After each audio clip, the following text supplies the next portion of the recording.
हाय बच्चों, क्या हाल चाल है आप लोगों की? कैसी चल रही है पढ़ाई? एग्जाम सर पे आ गया है। जनवरी अटेम्प्ट 2024 का सेशन आपके सामने आने वाला है और आपको लग रहा होगा कि सर क्या तैयारी करें। कोऑर्डिनेट ज्योमेट्री जैसा भयावह चैप्टर जो बच्चों को कई बार डरा देता है सवालों को, अपीयरेंस को देखकर, तो वो हम कैसे हैंडल करें। और नया सिलेबस में कुछ बदलाव हुए हैं, टेंजेंट नॉर्मल के सवाल हटाए गए हैं। तो आखिरकार वो जो हटाए गए सवाल है वो अगर अपन सिलेबस से रिमूव कर देते हैं या वो सिलेबस अपन अंडरस्टैंड करते हैं तो किस तरह के नए सवाल हमारे सामने आ सकते हैं, किस तरह के सवाल बन सकते हैं।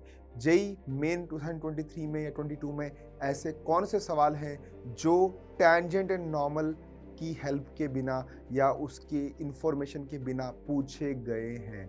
तो देखते हैं कि कैसे हम इन सवालों को सॉल्व करने वाले हैं। तो 20 सवालों के साथ हम कोऑर्डिनेट ज्योमेट्री को समराइज करेंगे।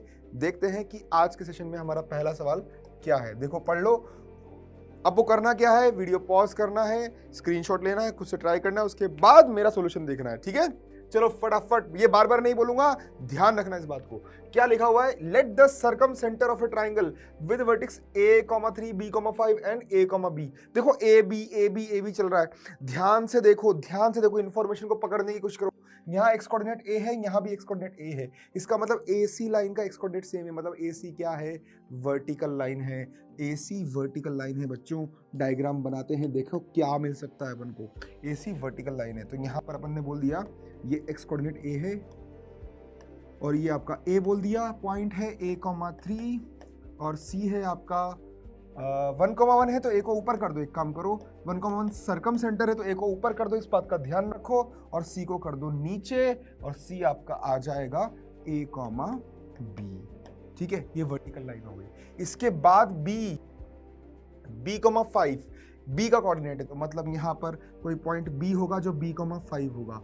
हमें नहीं पता कहाँ पर होगा, तो b इज b,5। a को चाहो तो थोड़ा सा ऊपर कर सकते हो, थोड़ी जगह को मैनेज करने के लिए, और डायग्राम अच्छा बन जाएगा। तो यहाँ पर अपन ने बना दिया a,c। तो यहाँ पर देख लिया AC हमारी वर्टिकल लाइन है, b ये रहा और ये रहा पॉइंट C। अब देखो क्या बनता है। 1,1 जो है वो इसका सरकम सेंटर है, मतलब P1,1 इसका सरकम सेंटर है। अच्छी बात है। इसके बाद सरकम सेंटर क्या होता है? यहाँ से आप जब परपेंडिकुलर ड्रॉप करोगे, यहाँ से परपेंडिकुलर ड्रॉप करोगे, मिड पॉइंट पर आकर मिलेगा। यहाँ से परपेंडिकुलर ड्रॉप करोगे, मिड पॉइंट पर आकर मिलेगा, AB के मिड पॉइंट पर आकर मिलेगा। तो यहाँ पे कहानी ये निकल के आ रही है। उसके बाद लाइन AP जो है, लाइन AP Q पर आकर मिल रही है, तो Q के कोऑर्डिनेट्स K1 और K2 है। Q के कोऑर्डिनेट्स K1 K2 है, तो K1 प्लस K2 पूछा है। ये सवाल है। चलो देखते हैं कि अपन क्या कर सकते हैं इस सवाल को लेकर। देखो ध्यान से, ये लाइन वर्टिकल है, दिस लाइन इज वर्टिकल जैसी फील नहीं हो रही, थोड़ी सी इसको अपन हल्का सा टेढ़ा मेढ़ा कर लेते हैं। फटाफट देखो, ये वर्टिकल आ गई और ये आपका परपेंडिकुलर है और ये आपका C है, जिसको हम बोल सकते हैं a, b। तो बताओ ये क्या होगा? a, b plus 3/2 mid point होगा ना भैया, ये होगा मिड पॉइंट। ठीक है, और P, इस पॉइंट का नाम दे दो, आप कुछ नाम दे दो D। तो PD लाइन जो है हॉरिजॉन्टल लाइन होगी। PD अगर हॉरिजॉन्टल लाइन है तो यहाँ से बताओ 1,1 ये दोनों पॉइंट अगर हॉरिजॉन्टल हैं तो इसका मतलब ये y कोऑर्डिनेट दोनों का सेम होगा। तो पहली कहानी निकल के आती है भैया, पहली कहानी इस सवाल में निकल के आ रही है कि 1 बराबर b प्लस 3/2। हॉरिजॉन्टल का मामला है, b-1 आ गया। देखो b-1 आ गया। देखो सवाल का इंफॉर्मेशन कैसे निकाल के दे रहा है, सवाल अपना इंफॉर्मेशन कैसे निकाल के दे रहा है, ये बड़ी बात है। तो यहाँ पर मेरे पास ये पॉइंट मिल गया a,-1, ये आ गया a,3 अभी भी है, और b पॉइंट आ गया -1,5। थोड़ा सा कंफर्टेबल हुआ और ये पॉइंट आपका आ गया a,1 पॉइंट आ गया, d पॉइंट जो है a,1 आ गया। ठीक है, चलो कुछ तो बेटर हुआ।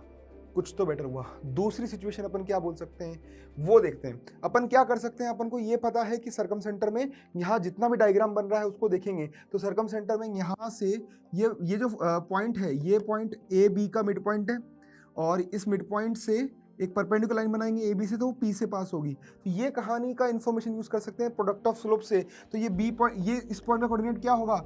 a प्लस b/2, और b तो भैया -1 है, b तो भैया -1 है। और यहाँ देखो b माइनस वन आ गया, और देखो एक ही सवाल में पूरा सरकम सेंटर की कहानी निकल के आ रही है। a minus one by two comma 5 plus 3/2 मतलब 4।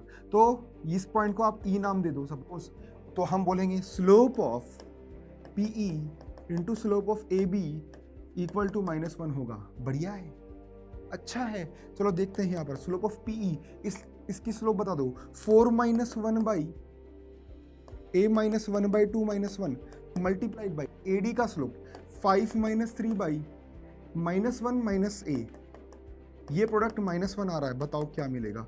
ये 3 आ गया, ये 2 आ गया, तो 3 2 6 हो गया। a माइनस 3 यहाँ आ गया, ये 2 हो गया, तो 2 अपॉन a प्लस 1 हो गया, और बराबर 1 आ गया। बताओ क्या बनने वाला है यहाँ पर। a plus 1 into a minus 3 बराबर 12 आ रहा है। क्लियर है। क्वेश्चन में एक कहानी लिखी हुई है, एक इन्फॉर्मेशन है, a इंटू बी का प्रोडक्ट जो है वो पॉजिटिव है। इसका मतलब a जो है वो नेगेटिव होगा, क्योंकि b ऑलरेडी -1 आ चुका है। a नेगेटिव होगा तभी a इंटू बी का प्रोडक्ट जो है वो पॉजिटिव आएगा। ये गिवन है क्वेश्चन में। अगर ये गिवन है तो यहाँ पर अपन देखते हैं कि a इंटू, यहाँ से a की वैल्यू निकाल सकते हैं। Let's try. देखो मैं यहाँ पर a की वैल्यू गेस कर रहा हूँ इक्वल टू -3, क्योंकि 12 लाना है तो -3 मैंने गेस कर लिया, अदरवाइज क्वाड्रेटिक तो सॉल्व कर ही सकते हैं। तो a-3 अपन ले आए। a-3 आने के बाद अब सवाल में कुछ बचता नहीं है। यहाँ देखो ये फुट ऑफ, ये जो AQ लाइन होगी, तो AQ के AP लाइन की इक्वेशन लिख सकते हैं। ओके, सो a-3 है तो a इज -3,3, p इज 1,1। तो AP लाइन की इक्वेशन, AP लाइन की स्लोप कितनी आ गई, 4 बाई -4, तो ये -1 आ गई। तो AP की इक्वेशन आ जाएगी x प्लस वाई, और ये पॉइंट्स पास होगा, x प्लस वाई 3 -1 2 आ गई, और -3 -1 -4 आ गई। तो ये भैया 2 आ रही है ना, ये 2 आ रही है, और ये आ गई आपकी -1/2। ठीक है, -1/2। तो यहाँ से मैं AP की स्लोप बोल सकता हूँ, AP की इक्वेशन लिख सकता हूँ डायरेक्टली। बताओ क्या आ रही है, x प्लस 2y बराबर 1,13। चेक कर लो, सही है। AP आ गया, ठीक बात है।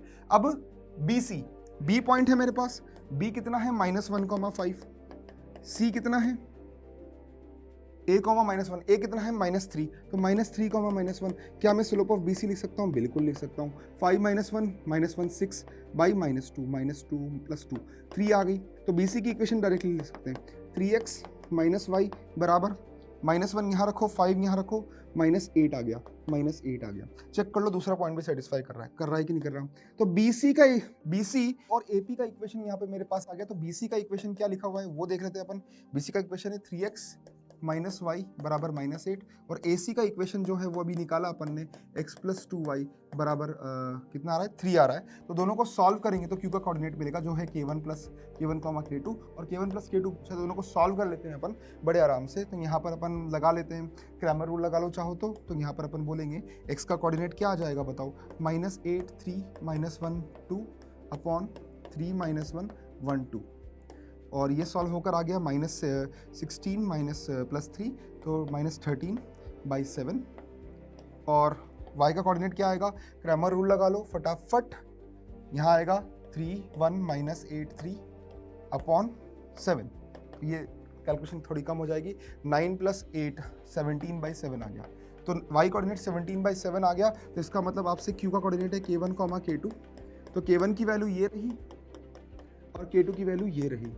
तो K1, K2 आ गया। तो K1 + K2 बताओ कितना आ रहा है, फटाफट बोल दो। -13 और 17 कितना आ गया, 4/7। बताओ समझ में आया कि नहीं आया। ठीक है, तो आंसर आ गया B। कॉन्सेप्ट समझ में आ गया। सरकम सेंटर पूरा रिवाइज करवा दिया मैंने। ठीक है, मिड पॉइंट, स्लोप वगैरह सब रिवाइज हो गया तुम्हारा।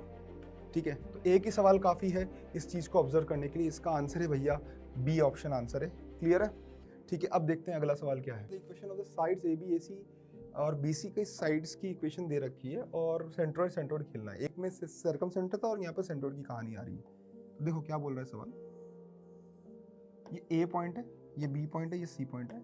A की इक्वेशन है 2x + y = 0, और AC की इक्वेशन है x - y = 3।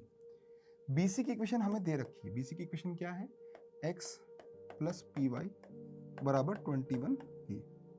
ठीक है, और 1,1 इसका सेंट्रोइड है, 2, A इसका सेंट्रोइड है। तो P 2, A is a centroid. अब आप देख लो, इन दोनों को सॉल्व करोगे तो आपको ए का कोऑर्डिनेट मिल जाएगा, दोनों को सॉल्व करो, ए आपका 1, -2 आ गया। अब सेंट्रोइड है तो हम बोलेंगे this coordinate plus this coordinate plus this coordinate by 3 is this coordinate. तो बी का कोऑर्डिनेट आप मान लो, क्योंकि बी इस लाइन के ऊपर है, तो बी का कोऑर्डिनेट आप मान लो, एक्स कोऑर्डिनेट को मान लो t1 वाई की कोऑर्डिनेट -2t1, और सी कोऑर्डिनेट एक्स को t2 मान लो, तो वाई कोऑर्डिनेट t2 -3 आ गया। क्लियर है? अब सुनना, ठीक है, तीनों का सम डिवाइड बाई 3, मतलब 1 plus t1 plus t2 divide by 3 is 1 is 2, तो ये 6 हो गया। तो यहां से t1 प्लस t2 की वैल्यू 5 आ गई। ठीक है, उसके बाद this plus this divide by 3 ये, तो अपन कहेंगे -2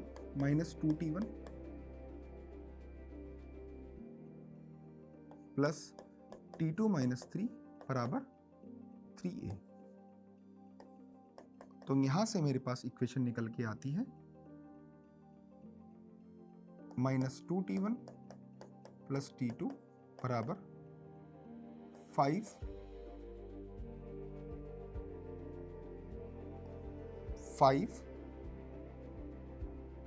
प्लस 3।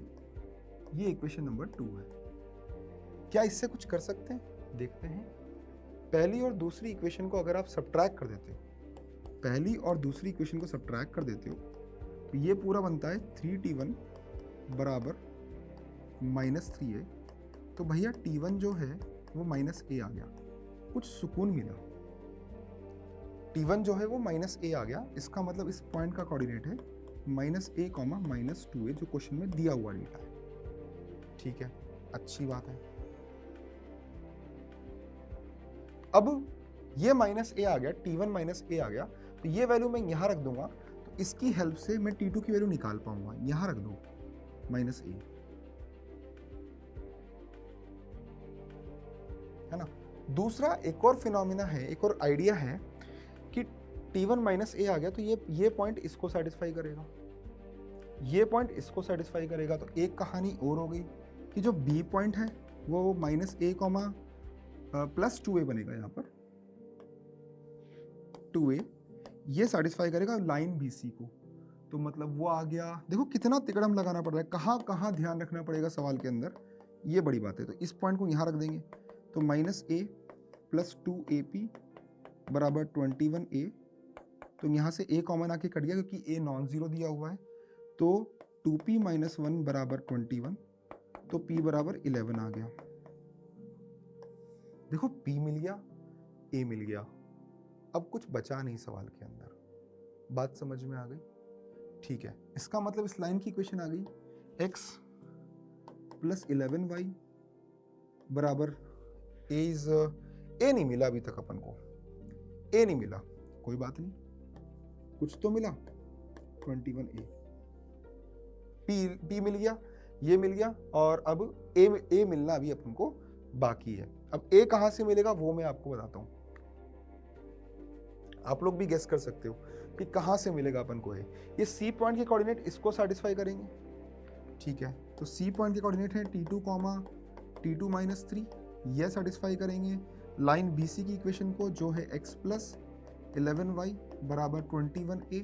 ये पॉइंट यहाँ पे रख दो, तो t2 प्लस 11t2 -33 बराबर 21a।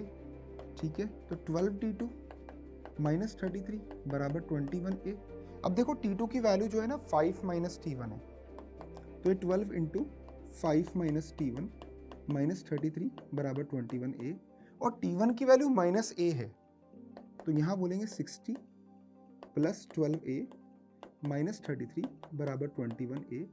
अब थोड़ा सा आपको समझ में आ रहा होगा कि 9a बराबर 60 - 33 हो गया 27, तो a का वैल्यू 3 आ गया। देखो बेटा, अब a मिल गया 3, तो मतलब ये पॉइंट निकल गया -3,6, है ना। a 3 मिल गया, तो उल्टा चलते हैं, a 3 मिल गया तो t1 आ गया -3, t1 -3 आ गया तो t2 आ गया 2, t2 आ गया -8, तो ये पॉइंट आ गया तुम्हारा 8,5। हे प्रभु, मेरे को बी मिल गया, मेरे को सी मिल गया, दोनों के बीच में डिस्टेंस पूछी है, तो B C square will be equal to 8 + 3 का होल स्क्वायर प्लस 6 - 5 का होल स्क्वायर। आंसर 122 आ गया। ये सवाल में तिकड़म थी, ये सवाल की तिकड़म थी। बोलो पिक्चर समझ में आई? चलो देखते हैं अगला सवाल क्या है। आप लोग भी हो सकता है इस कैलकुलेशन को एंजॉय किए होंगे, तो कैलकुलेटिव सवालों को समझने की कोशिश करें। उसमें हिडन चीज़ें होती हैं, वहाँ पर डेटा पे फोकस रखने की कोशिश करें। कहाँ पर क्या तिकड़म लग जाए भरोसा नहीं है, तो वो आप अपने प्रैक्टिस में लेकर आए। नेक्स्ट हमारे पास ये आंसर अपन मिला लेते हैं। इसका आंसर है 122। ठीक है, नेक्स्ट सवाल देखो। A straight line cuts off the intercept OA, A and B on the positive directions of x-axis and y-axis respectively. If the perpendicular from origin O to the line makes an angle π/6 with positive direction of y-axis. देखो positive direction of y-axis बोल दिया, area of triangle OAB is given, वगैरह वगैरह पूरा information दिया हुआ है। जरा फटाफट समझते हैं कि लिखा क्या हुआ है। एक स्ट्रेट लाइन OA और OB इंटरसेप्ट काट रही है, ठीक है। ये A है, ये B है, ये लेंथ A है, तो ये A,0, ये 0,B, ये ओरिजिन। उसके बाद if perpendicular from O to the line makes an angle π/6। भैया ये जो परपेंडिकुलर है ना, ये एंगल π/6 है, तो बताओ भैया ये कितना हो जाएगा? π/3 हो जाएगा। ठीक है, अच्छी बात है।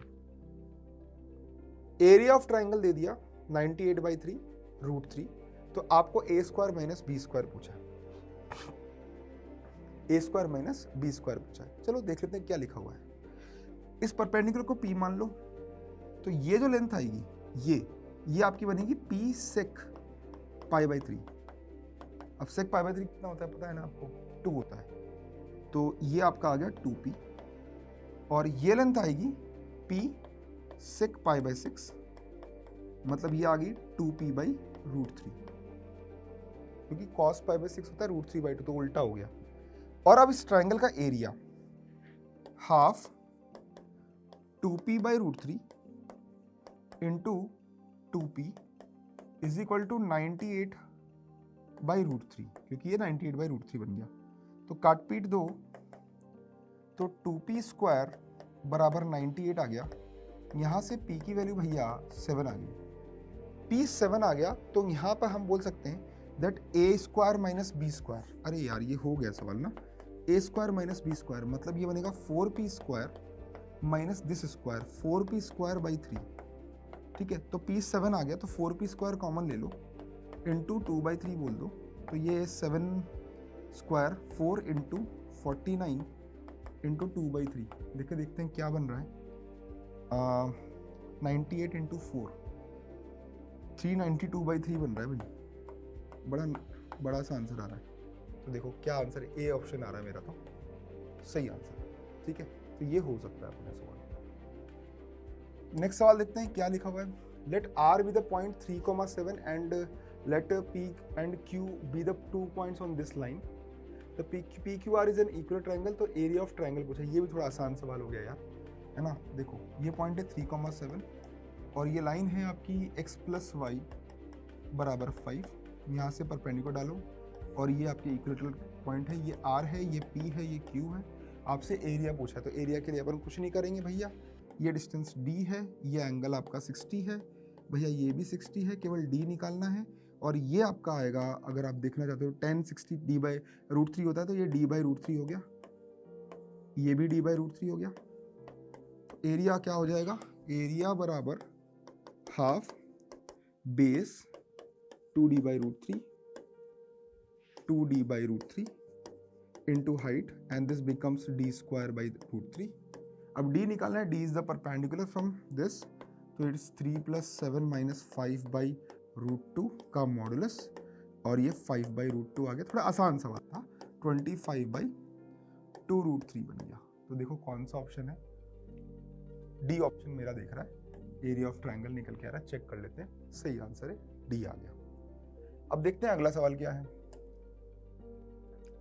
ठीक है, अगला सवाल देख लेते हैं फटाफट।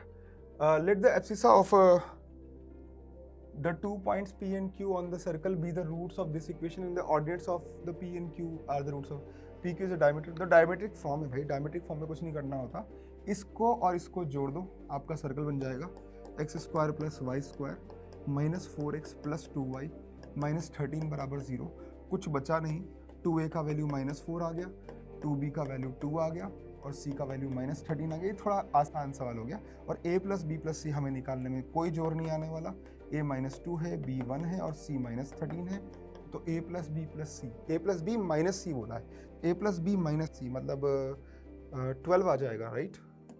तो इसके हिसाब से अपन बोल सकते हैं कि आंसर भैया इसका 12 हो गया, ठीक है। ये थोड़ा सा आसान था, आगे देखते हैं, दोनों सवाल आसान आ गए। तो ये वो सवाल है जिसमें टेंजेंट वगैरह यूज नहीं हो रही है, तो किस तरह के सवाल अपने आने की संभावना है वो अपन देख रहे हैं। तो अभी स्ट्रेट लाइन देख लिया, अब सर्कल देख लेते हैं और इसके बाद फिर अपन आगे की चीजें जल्दी से देख लेंगे, ठीक है। Let the mirror image of the circle this in the line this is this circle. तो if r is the radius of circle C2 then alpha plus 6r square क्या होगा। तो देखो कैसे करेंगे, सर्कल की मिरर इमेज का मतलब ये हो गया, मान लो ये लाइन है और ये सर्कल है, तो सर्कल की मिरर इमेज भी एक सर्कल ही होगा। आपको सेंटर का मिरर इमेज लेना है 1,3 और रेडियस सेम रहेगा, रेडियस जो है वो सेम रहेगा। तो आप इसकी रेडियस निकाल दो, रेडियस आएगी under root of 1 square plus 3 square minus alpha, तो ये रेडियस आ गई, इसमें कोई दिक्कत नहीं है। So what will be the value of r square, that will be 10 minus alpha. बताओ समझ में आया कि नहीं आया, r स्क्वायर की वैल्यू आ गई 10 माइनस अल्फा, ठीक है। उसके बाद 1,3 का रिफ्लेक्शन लेना है अपन को x minus Y plus 1 line में, तो यहाँ पे सेंटर आ जाएगा और सेंटर कितना है माइनस 5g कॉमा माइनस 10, 5 से डिवाइड कर दो तो it becomes minus G comma minus F, 5 से डिवाइड कर दो it becomes minus G comma minus F. तो ये सेंटर भी आ गया भैया, 5 से डिवाइड कर दिया तो सेंटर भी आ गया minus G comma minus F, radius same रहेगी। उसके बाद आपसे अल्फा प्लस 6r स्क्वायर पूछा है, तो देख लेते हैं कैसे करेंगे। Alpha is connected with the radius, okay fine, चलो देखते हैं, जी और एफ निकालना ही पड़ेगा। तो ये अपन इमेज वाला फॉर्मूला लगाएंगे, तो क्या होता है इमेज वाला formula, minus G minus 1 upon 1 equal to minus F minus 3 upon minus 1 बराबर माइनस 2 टाइम्स ऑफ। देखो बात को समझो, यहाँ पर इमेज आपको पढ़ना पड़ेगा घर पे, है ना। तो यहाँ पर मैं बस फॉर्मूला सॉल्व करके दिखा रहा हूँ, ये एक्सपेक्ट मत कीजिए कि मैं आपको यहाँ पढ़ा रहा हूँ, ठीक है। पढ़ने के लिए बेटा साल भर होता है, मैं बस यूज कर रहा हूँ कि कौन से फॉर्मूले काम में आ रहे हैं और एग्जाम में कैसे सॉल्व करना है, तो वहां पर आपको समझना बड़ा जरूरी है।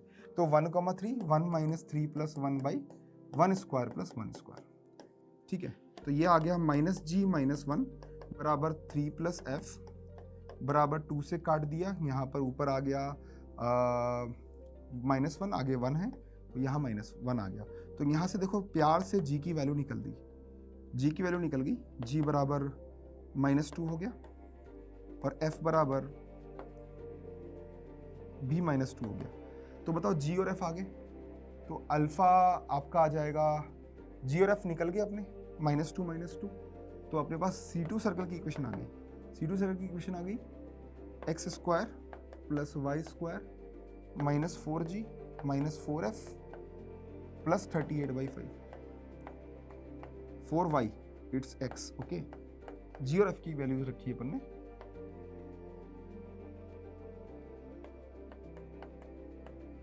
बराबर 0, ठीक है। अब इसके बाद जो रेडियस होगी वो सेम होगी, तो रेडियस के लिए कुछ ज़्यादा टेंशन लेने की ज़रूरत नहीं है, रेडियस निकाल दो। यहाँ पर रेडियस कितनी आएगी, under root of 2 square plus 2 square minus 38/5, तो 4 और 4 8, 8 माइनस 8 इंटू 5 40, 40 माइनस 38, तो ये आपका आ गया 2/5, ये 2/5 आ गया भैया अंडर रूट का। तो r square is 2/5, r square 2/5 है, ठीक है। इसके बाद अल्फा की वैल्यू निकाल दो, अल्फा यहाँ रख दो, alpha will be equal to 10 minus 2/5, तो 50 माइनस 2 48/5। क्वेश्चन में क्या पूछा है, क्वेश्चन में पूछा क्या है, क्वेश्चन में आपसे पूछा है अल्फा प्लस 6r स्क्वायर। चलो ट्राई करते हैं, 48/5 प्लस 6r स्क्वायर मतलब 6 इंटू 2 है 12/5, तो आंसर आ गया 60/5 मतलब 12 आंसर आ गया। इस क्वेश्चन का आंसर जो है 12 होगा, चेक कर लेते हैं, इसका आंसर 12 है। तो इस तरह के सवाल आपको देखने को मिल रहे हैं सर्कल में, एंड होप कि अभी तक आपको बहुत कंफर्ट जोन महसूस हो रहा होगा। देखो अगला सवाल देखते हैं अपन।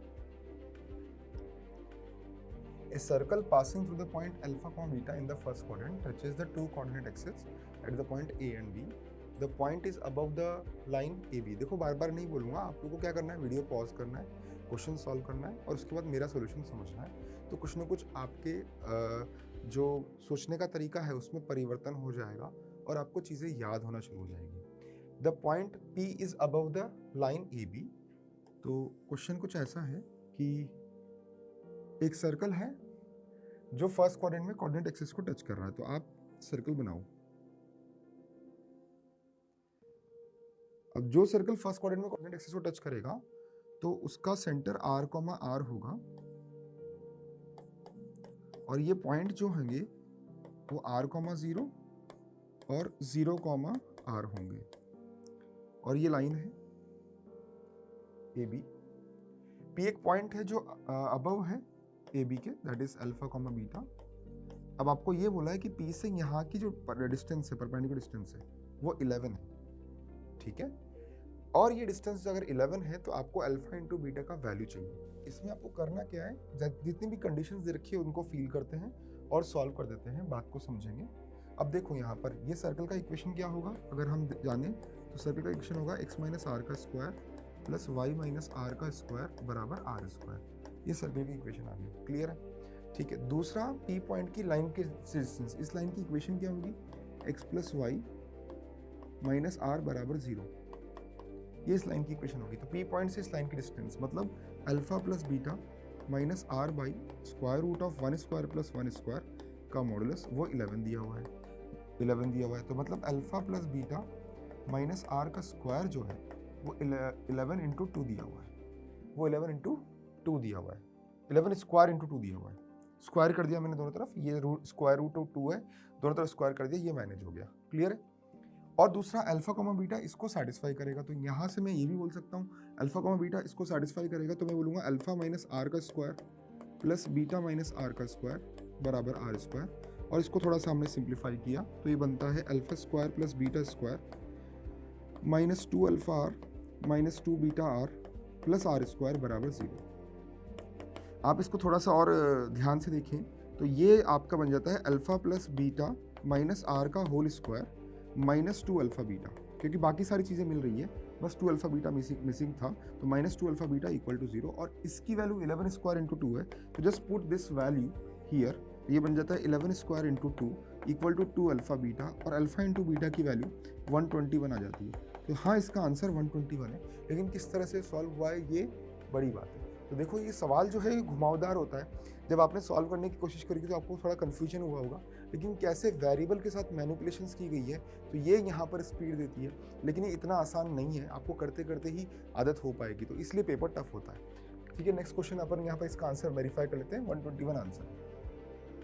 नेक्स्ट क्वेश्चन यहाँ पर आ गया, एक लाइन सेगमेंट है AB जो लैम्डा लेंथ का है और 2 पॉइंट से सर्कल पर उस सर्कल की पेरीफेरी पे मूव कर रहा है जिसकी रेडियस लैम्डा है। तो बात को समझें कि ये अपना सर्कल है, सर्कल की और बोला है कि the locus of the point that divides the line segment in the ratio 2:3। देखो समझो, मान लो ये सर्कल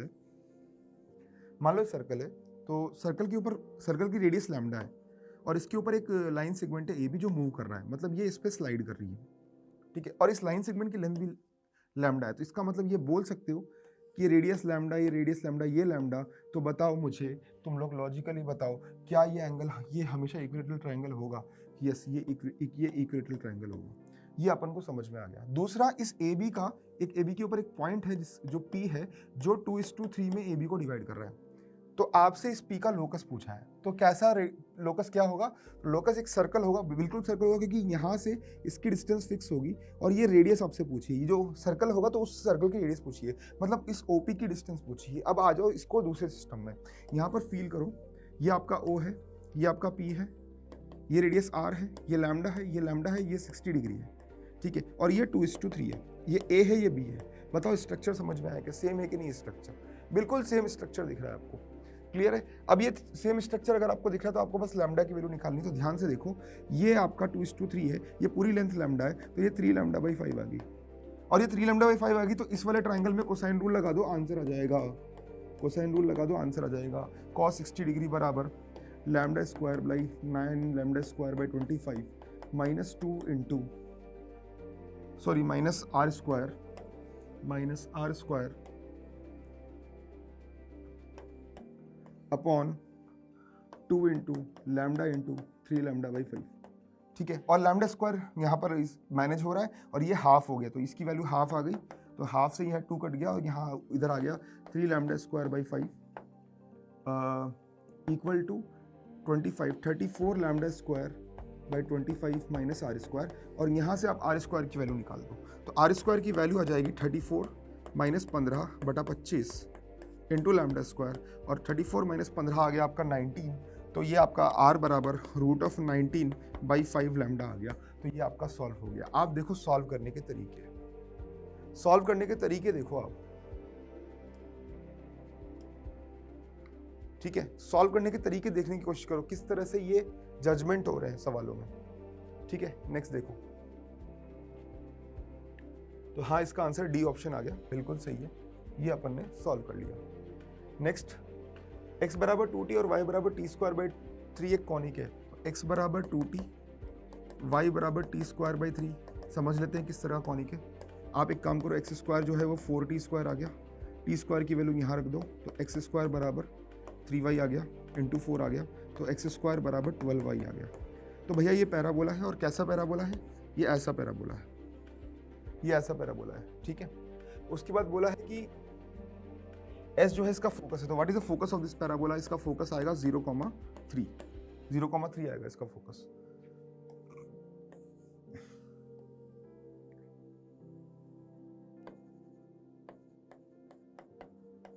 ठीक है, इसके बाद बोला है ए कोई पॉइंट है इस कॉनिक पर, अच्छी बात है, ए कोई पॉइंट है इस कॉनिक पर, तो पॉइंट का कोऑर्डिनेट आप मान लो 2t, टी स्क्वायर बाई 3, क्योंकि पैरामीट्रिक फॉर्म दिया हुआ है। उसके बाद बी एक पॉइंट है जो एक्सिस ऑफ कॉनिक पर है, बी एक पॉइंट है जो एक्सिस ऑफ कॉनिक पर है, और एएस और एसबी, एबी और एसए परपेंडिकुलर है, तो यहाँ एंगल 90 डिग्री है, तो बी का कोऑर्डिनेट आप मान लो 0, लैम्डा। तो आपसे क्या पूछा है मैं बताता हूँ, आपसे पूछा है कि जो सेंट्रोइड है उसका कोऑर्डिनेट, अगर उसका ऑर्डिनेट जो है वो अगर के है, where A is any point, और उसका ऑर्डिनेट अगर के है, तो लिमिट t टेंड्स टू 1 के की वैल्यू निकालनी है, t टेंड्स टू 1 के की वैल्यू निकालनी है। अब सुन लो, इसमें ज़्यादा कुछ करने की जरूरत नहीं है, देखते हैं कि क्या निकलेगा। यहाँ पर t टेंड्स टू 1 में आप बोल दो कि a जो है आपका 2,1/3 आ गया, tending value, a will tend to, if t tends to 1 then a जो है वो 2,1/3 आ गया।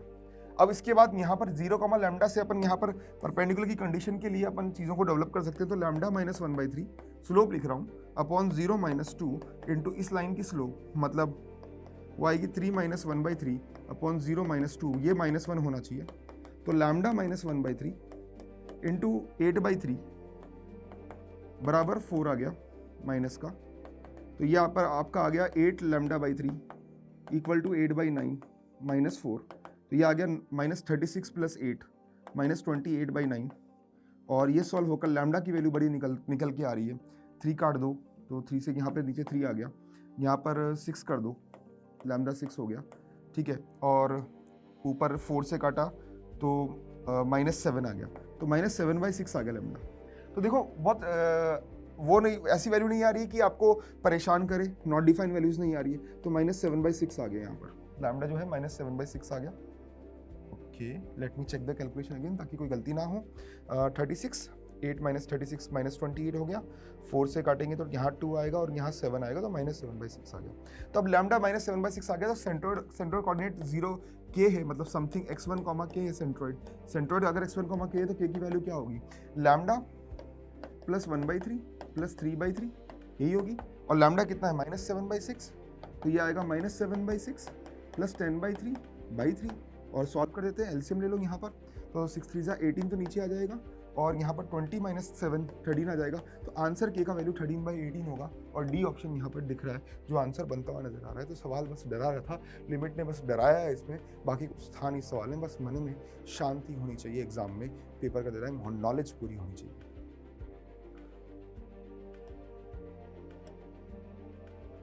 तो यहाँ पर आंसर अपना आ गया डी ऑप्शन, ठीक है। नेक्स्ट क्वेश्चन देखते हैं। If the equation of the parabola with whose vertex is this, the directrix is this, तो ये सिंपल सा सवाल है।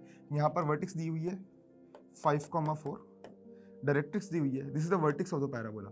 डायरेक्ट्रिक्स इक्वेशन है 3x + y - 29 = 0। तो आपको इक्वेशन ऑफ पैराबोला निकालनी, तो पैराबोला के लिए आप फोकस लिख दो। फोकस जो है इसी लाइन पे लाई करेगा और पैराबोला अपना ऐसा होगा। तो PS बराबर PM से अपन निकालेंगे, तो उसके लिए मुझे पहले S निकालना पड़ेगा। अब S कैसे निकलेगा बताता हूँ। जो वर्टेक्स है, जो कि जिसका कोऑर्डिनेट 5,4 है, ये मिड पॉइंट होगा S और Z के बीच में। What is Z? Z is the foot of directrix. और Z कैसे निकालेंगे? V से यहाँ पर अपन लोग परपेंडिकुलर ड्रॉप करेंगे तो वो अपना Z आ जाएगा। तो उसके लिए आप एक काम करो, इसके ऊपर T पॉइंट मान लो। What is a T point? मतलब इस Z का कोऑर्डिनेट T की टर्म में मान लो, X को मान लो T और Y आ जाएगा 29 - 3T। और इसकी स्लोप इसके परपेंडिकुलर होगी तो इसकी स्लोप -3, इसकी स्लोप 1/3 आ गई। तो सीधे सीधे यहाँ पर आंसर निकल जाएगा। कैसे आएगा? 29 - 3T - 4/T - 5 बराबर 1/3 कर दो। तो ये 25 × 3 हो गया 75 - 90 बराबर T - 5। तो ये 10T बराबर आपका 80 आ गया। तो T बराबर 8 आ गया। T 8 आ गया तो ये पॉइंट मिल गया बेटा 8, 29 - 24 5। अब ये पॉइंट, ये V पॉइंट जो है ये Z और S का मिड पॉइंट है, तो S का कोऑर्डिनेट आ जाएगा मिड पॉइंट के हिसाब से। 8 में क्या जोड़ो कि आधा करने पर 5 आ जाए तो वो 2 हो गया, और 5 में क्या जोड़ो तो आधा करने पर 4 आ जाए वो 3 हो गया। S अपना 2,3 आ गया। अब देखो सवाल बदल गया अपने पास। सवाल क्या बदल गया? यहाँ पर डायरेक्ट्रिक्स की इक्वेशन दे रखी है 3x + y - 29 बराबर 0। S दिया हुआ है 2,3। आपको पैराबोला का इक्वेशन निकालना है, तो PS बराबर PM का फंडा लगाएंगे। PS बराबर PM का फंडा लगाएंगे, ठीक है। तो PS बराबर PM कर दो। P मान लो h, k। तो यहाँ पर इसका डिस्टेंस कर दो x - 2 का होल स्क्वायर प्लस k - 3 का होल स्क्वायर बराबर ये आएगा 3h + k - 29/√10 का मॉड का स्क्वायर। और इसको सॉल्व करके आपको आंसर बनता हुआ नजर आ जाएगा। तो फटाफट इसकी कैलकुलेशन थोड़ी ज़्यादा रहेगी तो धीरे धीरे करना। h² + k² - 4h - 6k + 13 बराबर × 10, और यहाँ आएगा 9h² + k² + 841 + 6hk -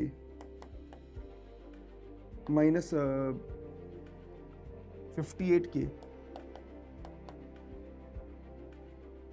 6 9s 6 × 9 is 54, 6 2s 29 × 6 करना है ना।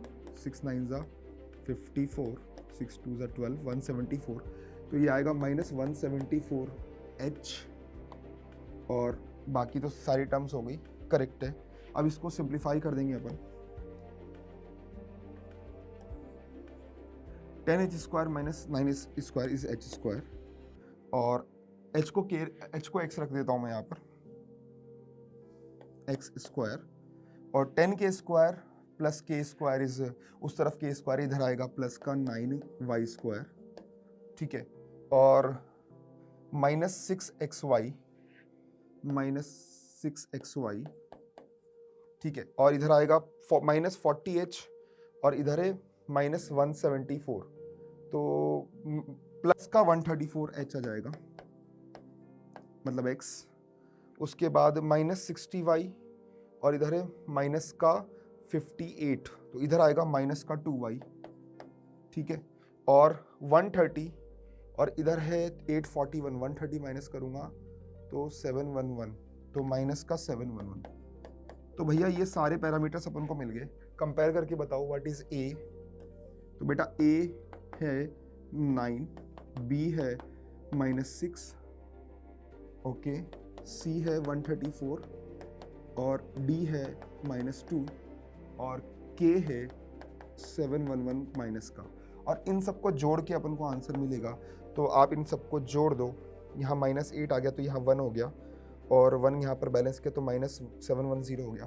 तो 134 -710, आखिरी डिजिट 6 आना चाहिए विद नेगेटिव साइन। एक ही ऑप्शन में है, डी ऑप्शन। टिक करके आगे बढ़ जाएंगे, ज़्यादा कैलकुलेशन नहीं करेंगे। ठीक है, चेक कर लेते हैं डी ऑप्शन। ठीक है, अब आगे क्या लिखा हुआ है? If vertex of a parabola 2, -1 and the equation of its directrix is this, देन ये आसान सवाल है। यहाँ पर देखो डायरेक्ट्रिक्स की इक्वेशन दे रखी है 4x - 3y = 21। ये आपको माइनस इक्वल टू 0 कर दो। वर्टेक्स आपको दिया हुआ है 2, 1, तो वर्टेक्स की डायरेक्ट्रिक्स से डिस्टेंस a होती है, तो इसका 4 गुना कर दोगे तो लेटेस्ट रेक्टम आ जाएगी। तो a आएगी परपेंडिकुलर डिस्टेंस यहाँ से, तो ये आ जाएगा 8 - 3 - 21/5 का मॉडुलस, और सॉल्व होने पर ये आपका बन रहा है -5 - 26/5, है ना। यहाँ पर इसको चेक कर लेते हैं फिर से। 2, -1 है यहाँ पर, 2, -1 है। इसको क्योंकि मेरे को ऑप्शन दिखता हुआ नजर नहीं आता, तो यहाँ प्लस करेंगे तो ये सॉल्व होकर आपका बन रहा है -10, तो ये 2 हो गया। 2 अगर a आ गया तो 4a जो है वो लेटेस्ट रेक्टम होगा, तो 8 आंसर है। It is length of latus rectum, 8 answer है, तो इसका आंसर बी हो जाएगा। तो कुछ और करने की जरूरत नहीं है। बात समझ में आ गई? ठीक है, अगला सवाल ये रहा आपके सामने। x intercept of a focal chord of a parabola y square equal to 8x plus 4y plus 4 is 3. The length of this chord is equal to। देखो बेटा इसमें क्या लिखा हुआ है? एक पैराबोला है, पैराबोला की इक्वेशन थोड़ी सी लिख देते हैं। क्या लिखा हुआ है? y square equal to 8x plus 4y plus 4 है। आप इसको देखो, y square minus 4y plus 4 बराबर 8x प्लस 8 है, और ये y - 2 का होल स्क्वायर बराबर 8 × x + 1 है। ठीक है, अब अगर आप इसको स्विच करना चाहो y square equal to 8x से, जहाँ इस कैपिटल Y को लिखो y - 2 और कैपिटल X को लिखो x + 1, तो इस हिसाब से अगर मैं फोकस बोलूँ तो फोकस जो आएगा वो कैपिटल X, कैपिटल Y की फॉर्म में आएगा 2, 0, लेकिन इसको कन्वर्ट करूँगा स्मॉल x, स्मॉल y की फॉर्म में, तो वो क्या आएगा वो देख लेते हैं। तो स्मॉल x रखेंगे तो स्मॉल x, कैपिटल X की वैल्यू 2 रख दो तो स्मॉल x 1 आ गया। ठीक है, और कैपिटल Y की वैल्यू 0 रख दो, स्मॉल y 2 आ गया, तो 1, 2 फोकस हो गया। तो शिफ्टेड फॉर्म में ये अपना ऐसा बन गया। ठीक है, शिफ्टेड फॉर्म में ऐसा बन गया, कोई दिक्कत नहीं है। लेकिन इसमें सवाल क्या बोलना चाह रहा है वो बता रहा हूँ। जो इसकी फोकल कॉर्ड है, मतलब इसमें बोला कि एक फोकल कॉर्ड है जिसका x इंटरसेप्ट 3 है, मतलब एक फोकस है। फोकस ये रहा S, और उसका x इंटरसेप्ट 3 है। x इंटरसेप्ट का मतलब हो गया वो 3, 0 से पास हो रही है। मतलब फील करो कि कोई पैराबोला है, हमें नहीं पता कहाँ पर है, उसके फोकस से पास होने वाली लाइन यहाँ पर 3, 0 से पास हो रही है, और फोकस का कोऑर्डिनेट मेरे को पता है। तो क्या बताओ, मैं इस पैराबोला की स्लोप, इस फोकल कॉर्ड की स्लोप निकाल सकता हूँ? बिल्कुल निकाल सकता हूँ। 2 - 0/1 - 2, बताओ स्लोप कितनी आ गई? -1 आ गई। मतलब मैंने ये पता कर लिया कि ये y square equal to 8x type का पैराबोला है। तो इसकी एक कोई फोकल कॉर्ड है जिसकी जो थीटा है वो 135 डिग्री है, जिसका जो थीटा है 135 डिग्री, ये मैंने पता कर लिया।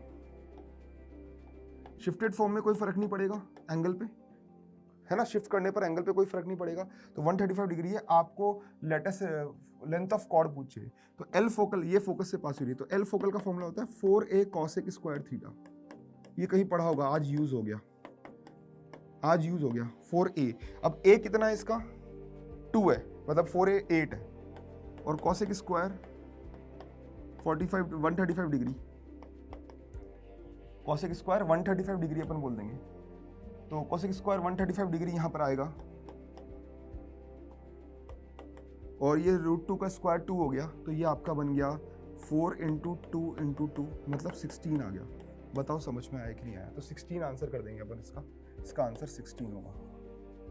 ये कैसे सॉल्व कर रहे हैं अपन सवाल यार? सवाल वाकई में डरावने दिखते हैं। आप इनके सॉल्यूशन देखो तो सही, कितने डरावने दिखते हैं ये सवाल। ठीक है, तो इसको आप फील करने की कोशिश करो। ठीक है, if the x intercept of A focal cord, यहाँ पे सेम सवाल है, इसका आंसर 16 है। ठीक है, चलो देखो अब आगे। If the eccentricity of the ellipse is this b 1/4, if this ellipse passes through the point this, तो ऐसे बोला हुआ है इसेंट्रिसिटी, इसमें सवाल में कुछ दम नहीं है, तो इस पॉइंट से पास हो रहा है, ये पॉइंट इसमें सेटिस्फाई कर देंगे और इसेंट्रिसिटी के लिए 1/4 रिलेशन लिख लेंगे। तो 1 minus B square by A square जो है वो 1/4 है, तो यहाँ से बोल दूंगा 1/4 का स्क्वायर है, क्योंकि ई का स्क्वायर है, दैट इज ई स्क्वायर, तो ये आपका वैल्यू आ गया। तो यहाँ से बोल दूंगा कि B square by A square is equal to 1 minus 1/16 हो गया, तो यहाँ पे 15/16 आ गया।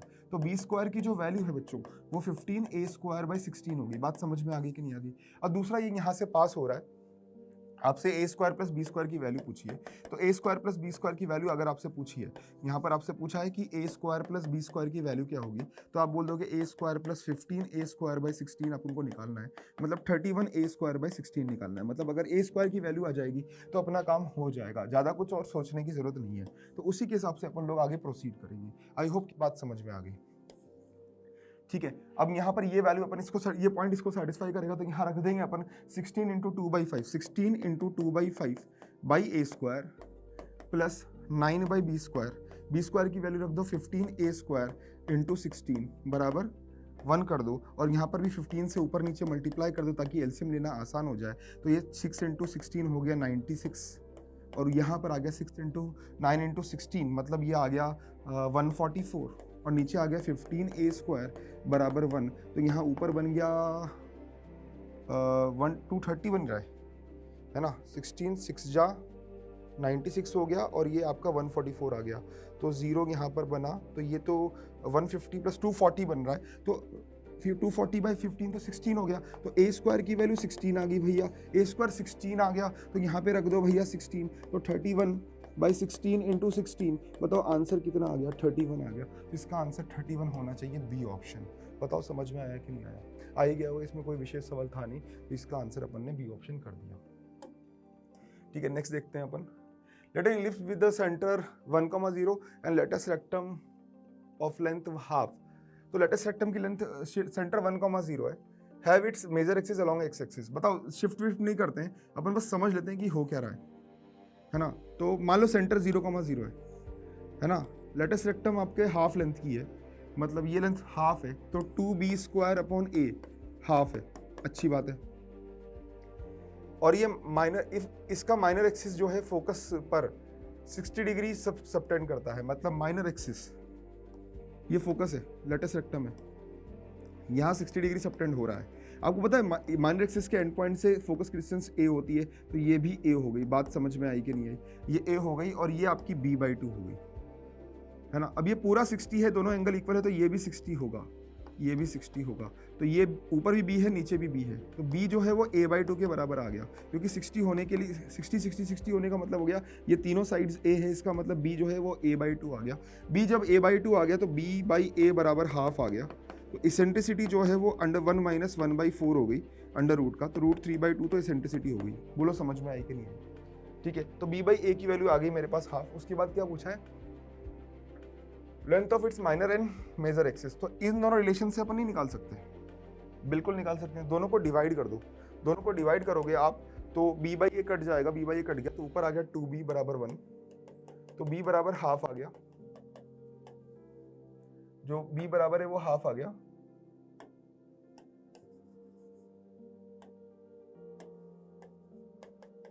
b हाफ आ गया, और यहाँ पर a की बात करते हैं, तो a जो आएगा, b अगर हाफ रख देंगे तो हाफ a1 आ गया, a1 आ गया, b हाफ आ गया। तो पूछा sum of length of minor and major axis, मतलब माइनर एक्सिस लेंथ 2b हो गया, मेजर एक्सिस 2a हो गया, तो 2a plus 2b square of sum of, पहले सम करो फिर स्क्वायर करो, तो सम किया अपन ने 1 प्लस सम किया 2 प्लस 1 का स्क्वायर, सम किया 2 प्लस 1 उसका स्क्वायर, तो आंसर 9 आ जाएगा। बोलो समझ में आया कि नहीं आया? सवाल इतना सही था। तो बेटा यही अपन को समझना है कि टेक्निक पे ध्यान देना है कि हाँ भाई सवाल ऐसे सॉल्व करने हैं। ठीक है, अब आगे बढ़ते हैं अपन। अगला सवाल ये रहा आपके सामने, आप लोग भी ट्राई करें। The maximum area of triangle that can be inscribed in this ellipse with the vertices on one end of the major axis. देखो यहाँ पर क्या बोल रहा है, एक ellipse है, वर्टिक्स में एक एंड पर है, तो मतलब a,0 वर्टिक्स हो गई, और यहाँ पर कोई आपका इक्विलेटरल ट्राइंगल बन रहा है। ठीक है, नहीं इक्विलेटरल नहीं बन रहा, ट्राइंगल इंस्क्राइब किया है बस ऐसा ट्रायंगल इंस्क्राइब किया है और कुछ नहीं बोला, है ना। तो मतलब बी और सी वर्टिकल लाइन पे होंगे, है ना, लिखा भी हुआ है पैरेलल टू एक्सिस। इसका जो मैक्सिमम एरिया है वो 6√3 है, मतलब मैक्सिमा जो है 6√3 आ रहा है, ये बड़ी बात है। तो इसका मतलब बी का कोऑर्डिनेट आप लिख दो a cos theta comma b sin theta, b है 2 sin थीटा, तो c का कोऑर्डिनेट आएगा a cos theta comma -2 sin theta. अब इस हिसाब से आप ये डिस्टेंस निकाल सकते हो, हाफ बेस इनटू हाइट से एरिया लिख दो, तो what will be the area is a function of theta, area is a function of theta आपका हाफ बेस आएगा 4 sin थीटा और हाइट आएगी ये distance that is a minus a cos theta. मतलब इसको मैक्सिमाइज करना है, तो twice of a sin theta into 1 minus cos theta, इसको मैक्सिमाइज करना है बेटा। तो ये a as a function of theta आ गया, dA बाई डी थीटा कर दो मैक्सिमा के लिए, तो यहाँ पर आएगा 2a sin थीटा का sin theta into sine theta plus cos theta into 1 minus cos theta, तो plus cos theta minus cos square theta, तो ये साइन स्क्वायर थीटा बन गया। तो ये twice of a sine square theta को लिख दो 1 माइनस cos स्क्वायर थीटा, तो 1 plus cos theta minus 2 cos square theta, ठीक है। अब यहाँ पर इसके दो फैक्टर्स आ रहे हैं, यहाँ पर 2a, एक आ रहा है 1 माइनस cos थीटा, एक हो रहा है 1 प्लस 2 cos थीटा। अब ध्यान से ऑब्जर्व करो, cos थीटा की वैल्यूज़ के हिसाब से अपन इसकी स्लोप को जज करेंगे। cos थीटा की वैल्यूज़ -1 से 1 होती है, तो यहाँ पर अपन देखें तो एक तो √1 आ रहा है, यहाँ -1 है और यहाँ बीच में -1/2 है, तो -1/2 से 1 के बीच में कोई वैल्यू डालोगे, सपोज आप डालते हो 0, तो cos थीटा 0 डालते हो तो पॉजिटिव आ रहा है, तो यहाँ पॉजिटिव यहाँ नेगेटिव, तो उसके हिसाब से इसके हिसाब से स्लोप अगर जज करेंगे तो माइनस का मतलब हो गया स्लोप नेगेटिव, तो ये स्लोप ऐसे आएगी, स्लोप माइनस का मतलब हो गया स्लोप नेगेटिव हो गई, है ना।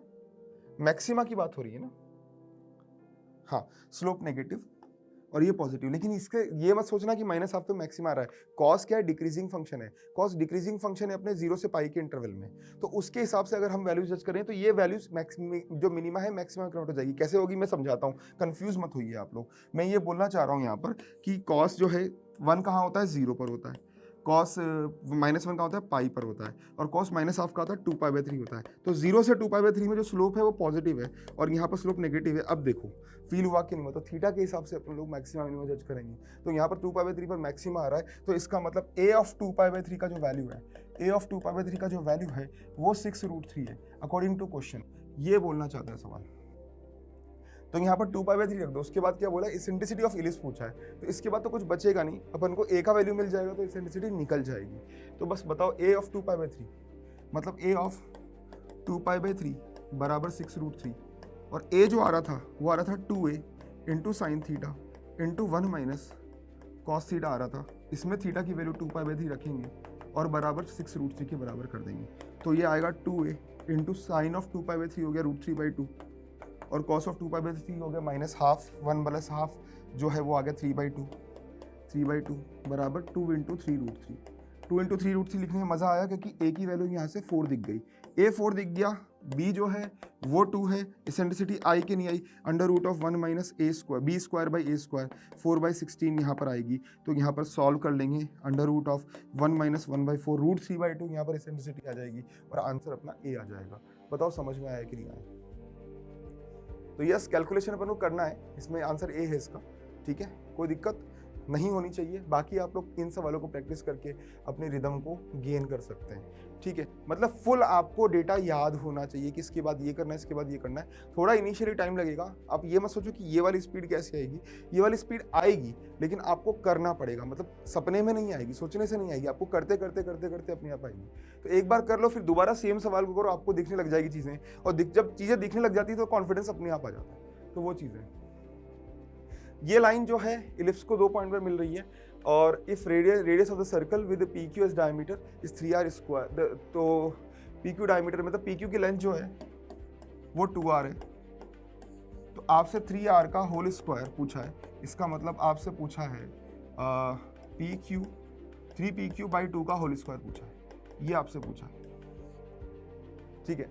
अब PQ क्या है, जहां पर लाइन मिल रही है, तो इसमें कुछ है नहीं, मतलब आप समझ लो इसमें कुछ है नहीं, ये एलिप्स है, इसको कोई लाइन मिल रही है y बराबर x+1, P और Q पे मिल रही है, आपको दोनों के बीच में डिस्टेंस निकालनी है। मान लो P जो है x1, y1 है, मान लो कि x2, y2 है, तो बताओ डिस्टेंस फॉर्मूला निकाल देंगे, बिल्कुल निकाल देंगे। और ये यहाँ पर बोल सकता हूँ y1 जो है x1 + 1 होगा, और यहाँ पे y2 जो है वो x2 + 1 होगा। तो इसके हिसाब से बताओ PQ का स्क्वायर क्या आएगा। PQ का स्क्वायर आएगा आपका √of x1 - x2 का whole square plus y1 - y2 का होल स्क्वायर। ठीक है, अब y1 - y2 जब करोगे तो वो भी x1 - x2 ही आएगा। तो खूबसूरत बात ये है कि ये आपका बन जाएगा x1 - x2 का whole square plus x1 - x2 का होल स्क्वायर। तो ट्वाइस ऑफ x1 - x2 का होल स्क्वायर ये बन गया। ट्वाइस ऑफ x1 - x2 का होल स्क्वायर ये बन गया। ठीक है, तो PQ स्क्वायर आ गया। तो आपको केवल x1 - x2 का होल स्क्वायर है, मतलब ये लाइन इस कर्व को सेटिस्फाई करेगी। तो वहां से मेरे पास इसको y = x + 1 कर दो, बताओ x में क्वाड्रेटिक बनी कि नहीं बनी। बन गई सर बन गई, ये क्वाड्रेटिक बराबर 4 हो गया। तो ये आपका बनेगा 3x² + 4x - 2 = 0। इसके दो रूट्स हैं x1 x2। तो बताओ यहाँ से x1 - x2 का स्क्वायर निकाल सकता हूँ क्या? बिल्कुल निकाल सकता हूँ। x1 + x2 का होल स्क्वायर - 4x1 x2। बताओ यहाँ से सम ऑफ रूट -4/3 -4/3 का स्क्वायर -4 × -2/3। तो यहाँ पर 16/9, मतलब मैं बोल रहा हूँ x1 - x2 का होल स्क्वायर बराबर 16/9, और यहाँ पर आपका आ रहा है +8/3 +8/3। इसका एलसीएम ले लो, 9 16 + 24, तो ये 40/9 आ गया। तो बताओ यहाँ से PQ ये आ गया। तो PQ स्क्वायर जो है वो आपका आएगा 2 × x1 - x2 का होल स्क्वायर, तो 40/9, तो ये आपका 80/9 आ गया। क्वेश्चन में क्या पूछा है वो बता देता हूँ। क्वेश्चन में आपसे पूछा है, आपसे 3PQ/2 का स्क्वायर, तो ये आपका आएगा 9 × PQ²/4, और सॉल्व होने आते हैं 9/4 × 80/9, कट गया भैया, और ये 20 आ गया। तो 20 इज द आंसर। क्लियर है? 20 आंसर है भाई इसका। ठीक है, आप इन सवालों को सॉल्व करें, मतलब ये सेशन जो है आपके प्रैक्टिस के लिए, ये छांट के लाए हैं आपके लिए सवाल, और ये सवाल आपके लिए फिल्टर इसलिए किए गए हैं कि आपको नए सिलेबस के अकॉर्डिंग चीज़ों को फील करा सकें। ठीक है, तो इस नए सिलेबस के अकॉर्डिंग कॉनिक सेक्शन और कोऑर्डिनेट की जो फीलिंग है वो कैसी होगी वो हम आपको बता रहे हैं। ठीक है, तो आई थिंक इतने सारे सवाल जेईई मेन ने पूछे तो उनको लगा कि हाँ, टेंजेंट नॉर्मल के बिना भी हम अच्छे सवाल पूछ सकते हैं या कंसेप्चुअल सवाल पूछ सकते हैं। इस वजह से वो ये सारा सेशन, ये सारा जो सिलेबस से हटाने वाला जो कार्यक्रम है वो किया गया। देखते हैं अब क्या होता है कि एग्जाम में क्या आने वाला है। अब आगे क्या बोला है, ये पैराबोला और ये हाइपरबोला और ये एलिप्स इस तरह से कि length of latus rectum of H is equal to length of latus rectum of E, मतलब दोनों की length of latus rectum same है। तो हाइपरबोला की लेटेस्ट रेक्टम 2b² होती है और इलिप्स की भी लेटेस्ट रेक्टम 2b² होती है, डिपेंडिंग ऑन द जो हाइपरबोला की ट्रांसवर्स एक्सिस हॉरिजॉन्टल हो और रेस्पेक्टिवली इलिप्स की मेजर एक्सिस भी हॉरिजॉन्टल हो। तो 2b² दोनों की लेटेस्ट रेक्टम होती है, तो उसके हिसाब से उठाएंगे इस सवाल को। 2b², इसका b1 है तो 1² इज इक्वल टू, इलिप्स को आप थोड़ा रीफॉर्म कर दें, इलिप्स आपका बनेगा x² 4 + y² 3 बराबर 1। तो इसका आएगा 2b² मतलब 3/2। तो बताओ यहाँ से a निकल गया नहीं निकल गया? a निकल गया अपना आराम से। a जो है वो 2/3 आ गया। ओहो, a 2/3 आ गया, है ना। उसके बाद क्या बोला है, दोनों की इसेंट्रिसिटीज की वैल्यू निकालनी है, मतलब सवाल में दम नहीं है। E ऑफ E निकालेंगे, E ऑफ E का स्क्वायर निकालेंगे तो 1 - 3/4 आएगा, जो कि 1/4 आ रहा है, अच्छी बात है ना। और हाइपरबोला की E ऑफ H का स्क्वायर निकालेंगे तो वो आएगा 1 + b²/a² 4/9। तो ये सॉल्व होकर 1 + 9/4, ये सवाल आसान हो गया, 13/4 आ गया। दोनों का सम आ गया 12/4। सो EH का स्क्वायर प्लस EE का स्क्वायर आपका आ गया 14/4, और इसको किससे मल्टीप्लाई किया इन्होंने? अच्छा, 12 से मल्टीप्लाई किया, तो हम भी 12 से मल्टीप्लाई कर देंगे। तो ये आपका आ गया 14/4 ना 3, तो 42 बच गया भैया। तो 42 आंसर है इस क्वेश्चन का। सवाल में कुछ भी टाइम नहीं लगा, बट डरने वाली बात थी आपको आइडेंटिफाई करना था कि सवाल करना कैसे। डरने वाली बात ये थी कि मतलब आपको, मतलब आप डर जाते हो कॉनिक के सवाल को लेकर, लेकिन समझो सवाल कंसेप्चुअल आए तो खेल सकते हो, कॉन्फिडेंस आ रहा होगा, अब लग रहा होगा कि हम कॉनिक कर सकते हैं। कॉनिक का डर होता है बच्चों के अंदर, बताओ कंसेप्चुअल सवाल आया तो कर सकते हो ना। बस ये सोचना शुरू करो कि कम से कम जो फंडामेंटल सवाल है वो तो कर लेंगे, डरने की कोई जरूरत नहीं है, इसीलिए सेशन लगाया गया है। ठीक है,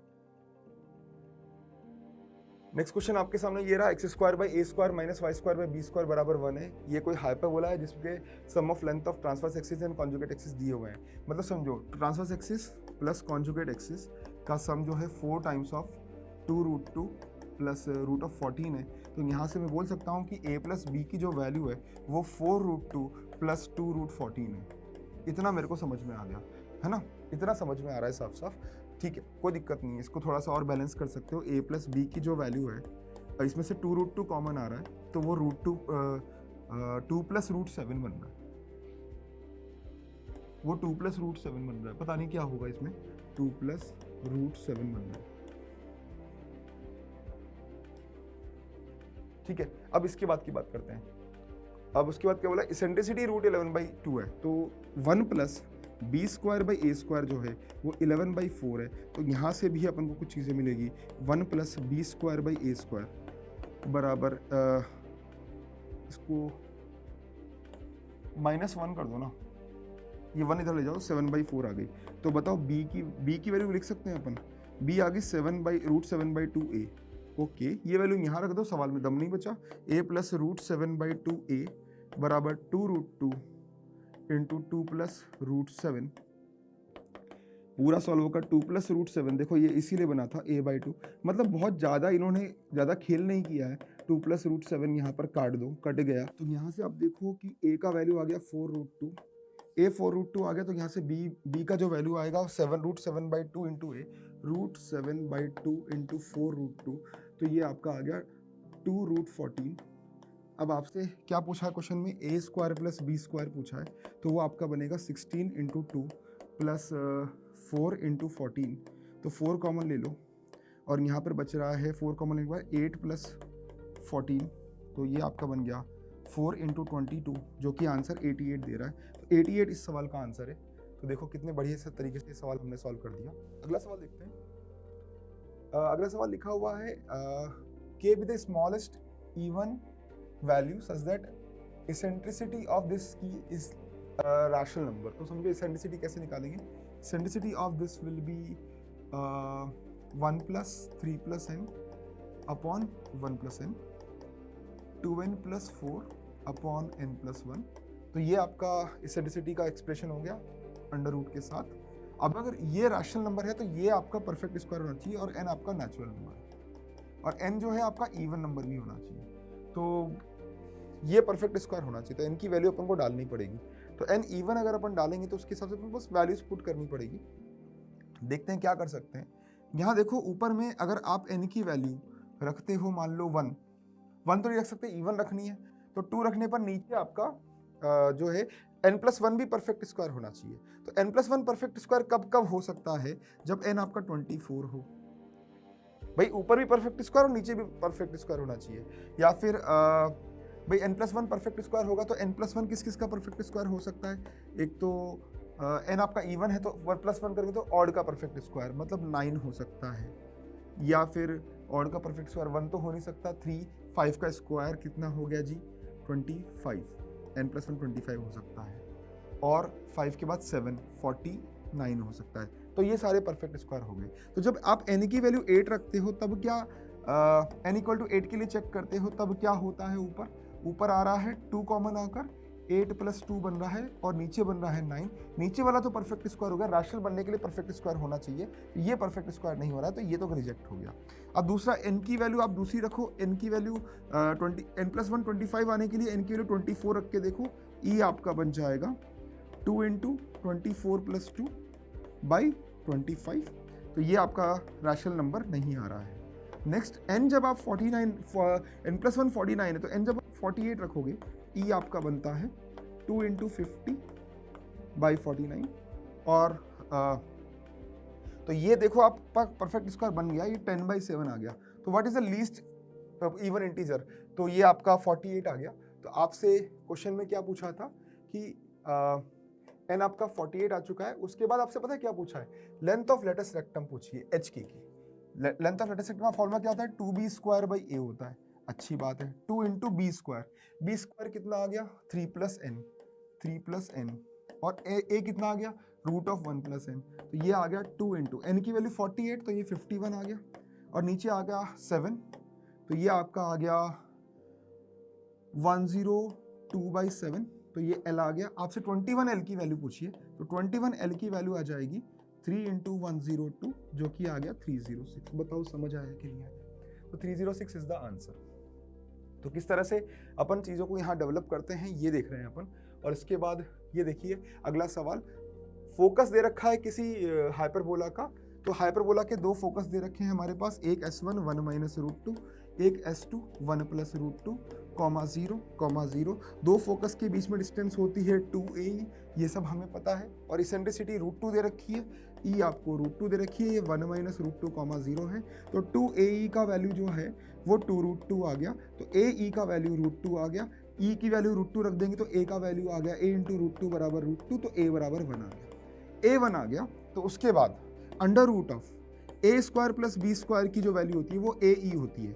A1 आ गया और E जो है वो √2 आ गया। स्क्वायरिंग कर दो, A² + B² बराबर A² E² आ गया। देखो कितने सारे फॉर्मूले हम लोग यहाँ पर रिकॉल करने की कोशिश कर रहे हैं। A² E² मतलब 2 आ गया, तो B² भी 1 आ गया। B² 1 आ गया तो आपसे लेंथ ऑफ लेटस रेक्टम पूछा है। लेंथ ऑफ लेटस रेक्टम कितना होता है 2b² होता है। तो वैसे तो ये E बराबर √2 के लिए आपका रेक्टेंगुलर हाइपरबोला हो गया, तो लेंथ ऑफ लेटस रेक्टम उसमें 2a होती है, क्योंकि a बराबर b आ गया तो वहां से भी बोल सकते हैं। तो a बराबर b आ गया तो यहाँ से 2a बोल दो तो भी आंसर 2 निकल के आ गया। बोलो समझ में आया कि नहीं आया? दोनों चीज़ें यहाँ पर इंक्लूड हो गई। तो यहाँ पर ये सवाल हमारा आराम से सॉल्व होता हुआ नजर आया। एंड यहाँ पर एक शानदार चीज के साथ मैं खत्म कर रहा हूँ, work hard in silence, let success make the noise.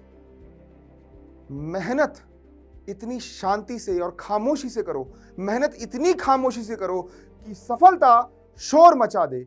All the best, good luck to you.